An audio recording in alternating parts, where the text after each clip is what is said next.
गुलाबी शहर जयपुर में आइफा की धूम मची हुई है। बॉलीवुड के सितारे आज गुलाबी शहर की जमी पर नजर आएंगे। दरअसल 2 दिन तक आइफा अवार्ड सम्मेलन चल रहा है और इस बार आइफा के 25 साल पूरे होने पर इसे यादगार बनाने की कोशिश की जा रही है।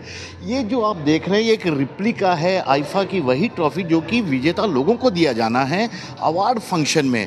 और पहली बार ऐसा हो रहा है कि इसका रंग गोल्ड नहीं है बल्कि सिल्वर है, क्योंकि 25वीं सालगिरह आइफा की है और ऐसे में इस जो पूरे कार्यक्रम है उसकी थीम रखा गया है silver is the new gold. ये इसकी थीम है और इसी कारण इसको सिल्वर रंग भी दिया गया है। तमाम फिल्मी सितारे, चाहे बॉलीवुड के किंग खान हो, माधुरी दीक्षित हो या और कोई दूसरे फिल्म अभिनेता, वे सभी इस अवार्ड कार्यक्रम में भाग लेने यहाँ पर पहुँच चुके हैं। इसके अलावा करण जौहर और कार्तिक आर्यन इस पूरे अवार्ड फंक्शन को होस्ट करेंगे, यानी कि उनकी दिलचस्प बातों से अवार्ड फंक्शन का यह पूरा कार्यक्रम होगा। एक बार देखिए, आपको ये फिर से रिप्लिका और इसके पीछे वाली जगह मैं बताता हूँ। 2019 में आइफा का कार्यक्रम पहली बार भारत में हुआ था और अब ये दूसरा मौका है जब गुलाबी शहर को इसे आयोजित करने का मौका मिला है। और अब तक दुबई में ही आइफा का यह पूरा कार्यक्रम होता रहा। इसी यही कारण है कि बुर्ज खलीफा का ये जो पीछे दुबई का एक तरह से रिप्लिका देख सकते हैं, उसके साथ साथ आइफा की इस रिप्लिका ट्रॉफी को भी यहाँ पर रखा गया है। कौन आइफा के अलग अलग कैटेगरी के पुरस्कार का विजेता होगा यह तो 9 तारीख में जब मेन अवार्ड फंक्शन होगा तभी पता लगेगा। लेकिन आज पहली बार डिजिटल अवार्ड भी आइफा में दिया जाएगा। इससे पहले डिजिटल अवार्ड देने का यहाँ कोई प्रोसेस ही नहीं था, लेकिन इस बार क्योंकि OTT प्लेटफॉर्म की बात की जाए या फिर कोई और तरीके की जो सोशल मीडिया के जरिए आती है, तो डिजिटल प्लेटफॉर्म को भी इस बार आइफा ने यहाँ पर मंजूरी दी है।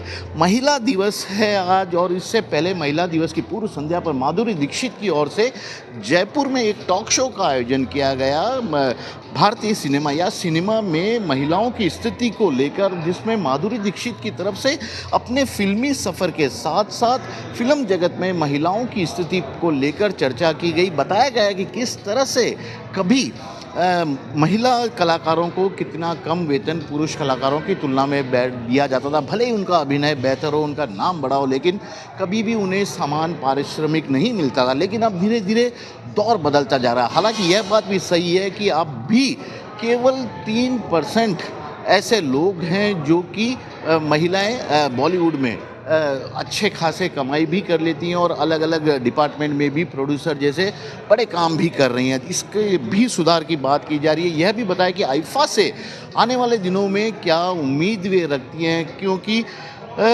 जो महिला कलाकारों को आगे बढ़ा रहे हैं उन पुरुषों को भी अवार्ड देने का अपनी ओर से माधुरी दीक्षित और की ओर से यहाँ पर सजेशन दिया गया। तो कुल मिलाकर आइफा की धूम पूरे जयपुर के साथ साथ देश भर में यहाँ पर मची हुई है। इसके टिकट हाथों हाथ बिक गए हैं। 2.5 लाख तक के टिकट भी यहाँ पर थे, जो भी गोल्ड पास जिसे कहते हैं वह भी बिक गया। खास तौर पर आइफा के लिए जयपुर के ही एक कार्ड डिज़ाइनर की ओर से इन्विटेशन कार्ड भी बनाया गया था और उस इन्विटेशन कार्ड में राजस्थानी संस्कृति, सभ्यता और आर्ट क्राफ्ट को दर्शाने की पूरी कोशिश की गई थी। सितारे जमी पर नज़र आने वाले हैं और जो यहाँ पर आ रहे हैं, सितारे आ रहे हैं, उनकी सुरक्षा का भी बहुत ज़बरदस्त खास तौर पर ख्याल रखा गया है। इस बात के उनकी सुरक्षा, उनके रहने की व्यवस्था को लेकर ऐसा कहा जा रहा है कि शाहरुख खान का सूट और करीना कपूर का सूट जहाँ पर कि उन्हें ठहराया गया सबसे ज़्यादा महंगा। ये देखिए, सुरक्षा पुलिस वाले सुरक्षाकर्मी हैं तो यहाँ पर ही आ गए हैं। तो इसी तरह से सुरक्षा के चाक चौबंद प्रबंध किए गए हैं।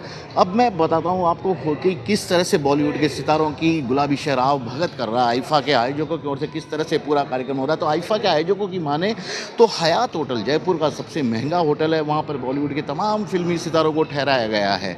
शाहरुख खान और करीना कपूर के जो छूट दिया गया, जो फ्लोर उन्हें दिया गया, सबसे महंगा 2.5 लाख रुपए से ज़्यादा एक दिन का उसका किराया, जहाँ पर तमाम सुविधाएं हैं।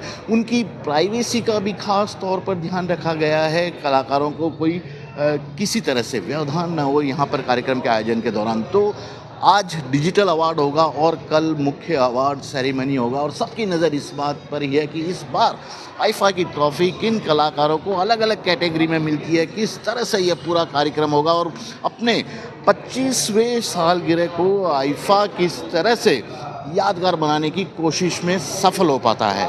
कैमरामैन सोहन सिंह के साथ श्रीवत्सन, जयपुर न्यूज़ 24।